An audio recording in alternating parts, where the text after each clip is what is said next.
ओम नमः शिवाय, जय महाकाल। कैसे हैं आप सभी शिव भक्त? आप सभी शिव भक्तों को सकट चौथ अर्थात तिल चौथ की बहुत बहुत शुभकामनाएं। काफी सारे व्यक्ति कंफ्यूजन में थे कि इस बार की सकट चौथ किस दिन की है, किस दिन तिल चौथ का व्रत रखना है। तो उन सभी की कंफ्यूजन दूर किए देता हूं। 6 जनवरी 2026 के दिन बन रही है सकट चौथ तिल चौथ का व्रत, और इसी दिन आप सभी लोगों को इसका व्रत करना है। और इस दिन करने वाले सभी उपायों को भी 6 जनवरी के दिन ही आप सभी लोगों को करना होगा। देखिए, पूज्य गुरुजी ने हर साल कथा के अंदर बताते हैं कि सबसे बड़ी अगर चौथ है तो करवा चौथ के बाद में सकट चौथ अर्थात तिल चौथ है। और इस दिन काले तिल के लड्डू का जो उपाय पूज्य गुरुजी ने बताया, जब आपकी कोई कामना, कोई इच्छा पूरी नहीं हो रही होती है, आपकी किस्मत आपका साथ नहीं दे रही, दुर्भाग्य पीछा नहीं छोड़ रहा है, एक के बाद एक समस्याएं आपके जीवन में बनी हुई है, तो ये 7 काले तिल लड्डू के अंदर चुपचाप रख करके चले आ जाना। आप जिस कामना से करोगे आपकी वो कामना जरूर पूरी होगी।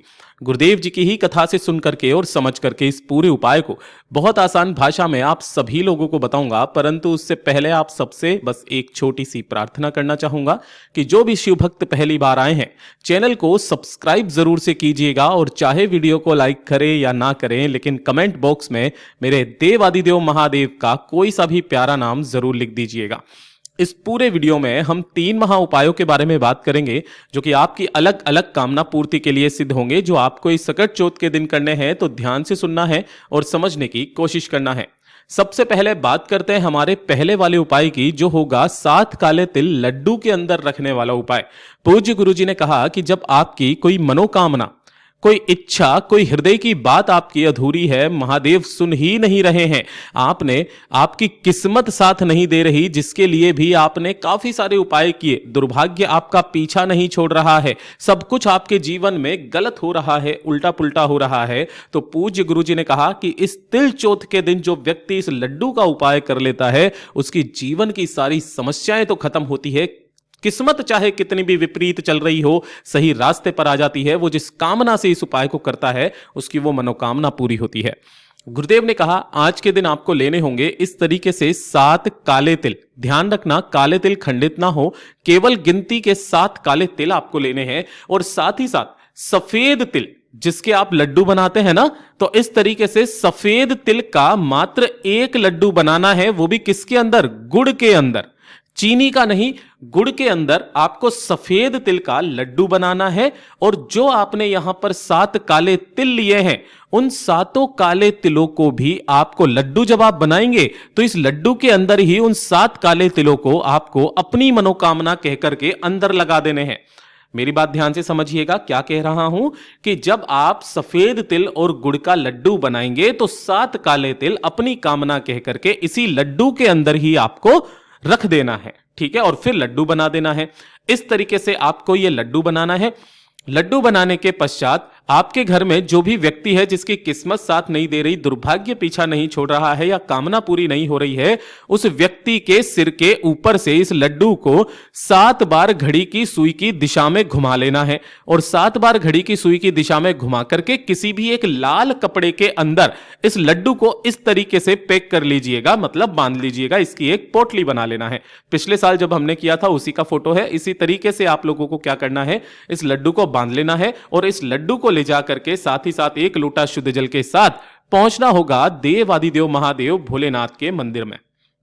जैसे ही आप यहां पर जाएंगे, सबसे पहले जो चौखट पड़ेगी महादेव की, चौखट के पास यहां जाकर के जो लाल पोटली आपने ली है, उस लाल पोटली को शिवालय की चौखट से आपको स्पर्श करा देना है। और स्पर्श करा करके उसी शिवालय में अपनी कामना कहकर इस लाल पोटली को कहीं पर भी आपको लटका करके आ जाना है। क्या करना है, इसको लटका करके आ जाना है। और लटका करके जैसे ही आप मंदिर के पास में जाएंगे, जो 1 लोटा शुद्ध जल लेकर के आए हो, शिवलिंग के पीछे की तरफ में खड़े होकर उत्तर दिशा की तरफ में मुख करके दोनों हाथों में लेकर के 1 लोटा शुद्ध जल अपना नाम, गोत्र और कामना कहकर के शिवलिंग पर समर्पित करना। और जो भी जल जलाधारी से बहकर नीचे की तरफ आए, अपने दाहिने हाथ में जल रोककर अपने ऊपर छींट लगा लेना। उसके पश्चात देखिएगा, चाहे कितना भी भाग्य आपका विपरीत चल रहा हो, सही रास्ते पर भी आएगा। साथ ही साथ आप जिस कामना से करोगे, जिस कामना से आप इस पोटली को लटका करके आओगे, आपकी वो मनोकामना पूरी होगी। पूज्य गुरु जी का बहुत अद्भुत और अचूक उपाय है, जरूर से कीजिएगा। बात करते हैं दूसरे वाले उपाय की। ये वाला जो उपाय पूज्य गुरु जी ने खास करके बताया है आपके परिवार के बच्चों के लिए। पूज्य गुरु जी ने कहा कि अगर आपके परिवार में कोई भी बच्चे हैं जिनका पढ़ाई लिखाई में ध्यान नहीं होता है, या फिर वो अपशब्द बोलते हैं, गाली गलौज करते हैं, गलत रास्ते पर जा रहे हैं।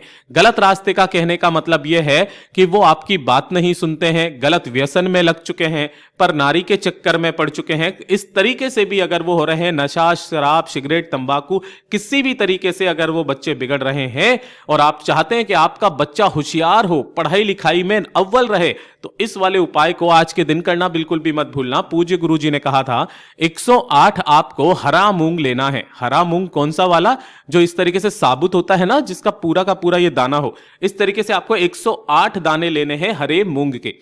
साथ ही साथ आपको लेनी होंगी 7 दुर्वा। अब यहां पर जो आप दुर्वा लोगे ना, वो 3 गांठों वाली 7 दुर्वा लेनी है। जैसे आपके पास में कोई सी भी दुर्वा होगी ना, तो इस तरीके से उसमें पत्तियां निकली हुई रहती है, तो आपको जब तोड़ोगे ना, तो ये 1 गांठ ये रही, 2 गांठ ये रही, तीसरी गांठ ये रही। अगर ज्यादा लंबी है तो तोड़ दीजिएगा। केवल आपको 3 गांठों वाली 7 दुर्वा आपको ले लेनी है। कुछ इस तरीके से आपको मैं बता दूं, यह है देसी दुर्वा, कुछ इस तरीके की होती है। यहां पर एक ये गांठ है, एक ये गांठ है, एक ये गांठ है, बाकी की यहां से आप तोड़ सकते हैं। तो 7 दुर्वा 3 गांठों वाली और 108 हरा मूंग लेना, और किसी भी एक कागज के दोने में, क्योंकि ये आपको छोड़ करके आना है, तो कागज के दोने में या नहीं है तो किसी भी कागज में, किसी में भी, ठीक है ना, कटोरी के अंदर या कागज के अंदर आपको रख लेना है। साथ ही साथ आपको एक दीपक तैयार करना है। जो भी आप दीपक तैयार करोगे, इसके अंदर आपको लगानी है गोल बाती, और इसके अंदर आपको भरना होगा घी। ध्यान रखना, चाहे आप आटे का बना लो, चाहे मिट्टी का, कोई दिक्कत नहीं है, गोल बाती लगेगी। और जो घी भरोगे वो गाय का घी भरना, ये कोशिश कीजिएगा। और इन सभी को लेकर के आपके घर के आसपास जो भी गणपति भगवान जी का मंदिर हो, गणेश जी का मंदिर हो ना, उस गणेश जी के मंदिर में आपको पहुंच जाना है। जैसे ही आप यहां पर पहुंचोगे, तो सबसे पहले आपको जो पूजा पाठ अर्चना अगर आप पूरे मंदिर में जाकर के करते हो, पहले वो कर लीजिएगा।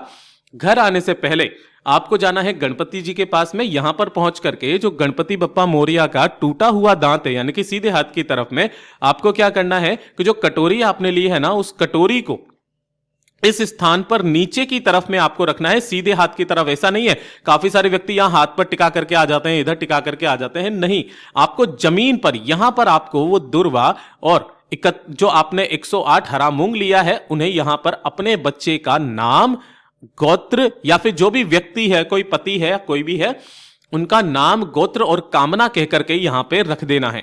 रखने के पश्चात अब आपको एक दीपक जलाना है इसी के पास में, यानी कि टूटे हुए दांत की तरफ ही आपको अब वो दूसरा दीपक प्रज्वलित कर देना है, जला देना है। और अपनी कामना कहकर के जब आप वहां से आएंगे, तो मात्र एक फूल जो भी गणपति जी के पास में रखा रहे, या कुछ भी चीज वहां पे रखी रहे, कोई किसी ने कोई फूलों की पत्तियां रखी हुई हो, या फिर गेहूं के दाने चढ़ाए हुए हो, कुछ भी एक चीज वहां से उठा करके लेकर के आ जाना है। और अपने घर पर आने के पश्चात जिस व्यक्ति के निमित्त आप इस उपाय को कर रहे हैं, उस व्यक्ति को एक बार उस चीज को सुंघा दीजिएगा और घर के बाहर फेंक दीजिएगा। केवल आज के दिन करके देख लीजिएगा, 7 दिन के अंदर अंदर महाराज आपको महादेव का अनुभूति होगी। पूज्य गुरु जी का बहुत अद्भुत और अचूक उपाय है, जरूर से कीजिएगा। बात करते हैं तीसरे वाले उपाय की, और यह सबसे ज्यादा खास और विशेष उपाय है। किसके लिए? नौकरी के लिए। काफी सारे व्यक्ति परेशान है कि उनकी नौकरी नहीं लग रही है, चाहे सरकारी हो चाहे वो प्राइवेट नौकरी के लिए हो। इंटरव्यू के लिए जाते हैं, इंटरव्यू नहीं निकल रहा है, नौकरी, व्यापार वगैरह कुछ खोला, व्यापार भी नहीं चल रहा है, धन नहीं कमा पा रहे हो, घर वाले ताने मार रहे हैं। एक छोटा सा काम करना है आप लोगों ने, आपको लेनी होगी 5 बेलपत्र, जो कहीं से भी खंडित, कटी फटी ना हो, इस चीज का ध्यान रखना। एक चुटकी आपको, यानी कि 2 से 4 बूंदे आपको लेनी होगी शहद की, इस तरीके से। और आपको मात्र एक दुर्वा लेनी है। कौन सी दुर्वा? एक दुर्वा लेनी है, वो 3 गांठों वाली एक दुर्वा लेनी है आपको। 3 गांठों वाली एक दुर्वा आपको ले लेनी है, ठीक है। 1 लोटा शुद्ध जल अपने घर का लेना, तांबे के कलश में, और इन्हें लेकर के आपको पहुंच जाना है भोलेनाथ के मंदिर में, शिवलिंग के पास में। यहां पर आपको शिवलिंग के पीछे की तरफ आसन लगा करके बैठना है, जिससे आपका मुख उत्तर दिशा की तरफ में हो जाएगा। अब जब आप इस उपाय को करेंगे ना, तो उपाय करने का एक खास नियम और तरीका। सबसे पहले आपने जो 1 लोटा शुद्ध जल लिया है, उसे दोनों हाथों में लेकर अपना नाम और गोत्र बोल करके गणपति भगवान जी के नाम से शिवलिंग के ठीक ऊपर समर्पित कर देना है। समर्पित करके जो भी जल जलाधारी से बहकर नीचे की तरफ आएगा उसे अपने दाहिने हाथ में रोक करके अपने ऊपर छींट लेना है। उसके पश्चात जो आपने 5 बेलपत्र लिए हैं उन्हीं पांचों बेलपत्र की बीच वाली पत्ती के ऊपर आपको अच्छे से शहद लगाना है, केवल इस वाली पत्ती पर, इन दोनों पर नहीं, और पांचों पत्तियों पर शहद लगा करके भगवान भोलेनाथ की शिवलिंग पर आपको गणपति बप्पा मोरिया से कामना करते हुए शिवलिंग के ठीक ऊपर इन पांचों बेलपत्रों को इस तरीके से चिपका देना है ना। जहां पर भी आप आगे पीछे जहां पर भी चिपका सको वहां पर आपको चिपका देना है। चिपका देने के पश्चात सबसे मेन चीज आती है एक दुर्वा। जो आपने यहां पर एक दुर्वा ली है, उस एक दुर्वा के नीचे वाले स्थान पर जो जहां पर उसका डूंठ होता है ना, उस डूंठ पर आपको मात्र एक बिंदी शहद की लगाना है। किस तरीके से, मैं आपको बता दूं, जैसे कि आपके पास में ये वाली दुर्वा है तो इसके नीचे की तरफ में यहां पर आपको शहद लगा करके गणपति बप्पा मोरिया का जो इस विशेष स्थान होता है चरणाविंद, इस स्थान पर आपको स्पर्श कराकर अपनी कामना कहकर इस दुर्वा को उठा करके भगवान भोलेनाथ की शिवलिंग पर रख करके चले आ जाना है। बस इतना सा करके देख लीजिएगा, ज्यादा से ज्यादा 3 महीना मेरा बाबा आपकी नौकरी का योग लगा ही देगा। पूज्य गुरु जी के ये सभी उपाय बहुत ही ज्यादा खास और अद्भुत है, जरूर से कीजिएगा। वीडियो पसंद आए तो लाइक करना, चैनल को सब्सक्राइब जरूर कीजिएगा।